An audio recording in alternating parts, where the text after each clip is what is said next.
নমস্কার। কবি সুকুমার রায়ের লেখা কবিতা গন্ধবিচার। সিংহাসনে বসল রাজা, বাজলো কাঁসর ঘণ্টা। ছটফটিয়ে উঠল কেঁপে মন্ত্রী বুড়োর মনটা। বলে রাজা, মন্ত্রী তোমার জামাই কেন গন্ধ? মন্ত্রী বলে, ইস ইস দিটি গন্ধ তো নয় মন্দ। রাজা বলে, মন্দ ভালো দেখো সুখে বুদ্ধি। বুদ্ধি বলে, আমার নাকি বিজায় সর্দি। রাজা হাঁকেন, বলাও তবে রান্নার পাত্র।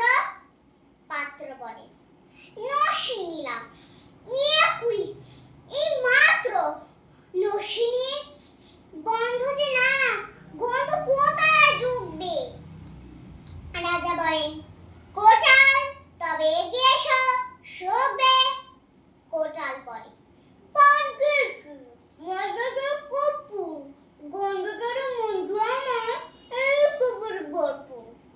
রাজা বলেন, আসুক তবে শের পালোয়ান ভীম সিং। ভীম বলে, আজ করছে আমার সমস্ত কাজ হিমশিম। রাত্রে আমার বোকার হলো, বলছে হুজুর ঠিক বাত। বলেই শুলো রাত সপাতে, চক্ষু বুঝে চিৎপাত। রাজা শালা চন্দ্রকেতু, তারই ধরে শেষটা। বললে রাজা, তুমি না হয় করো না ভাই চেষ্টা। চন্দ্র বলে, মারতে চাও দাদা দেখো জল্লাদ, গন্ধ শুকে মরতে হবে এবার কি আহ্লাদ। ছিল হাজির বৃদ্ধ নাজে, বয়সী তার 90। ভাবলো মনে, হয় কেন আর একদিন তো মরবই। সাহস করে বললে বুড়ো, মিথ্যে সবাই বকছিস, শোকতে পারি হুকুম পেলে এবং পেলে বকছিস।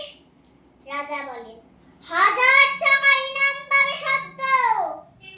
তাই না শুনে উৎসাহেতে উঠল বুড়োর মদ্য।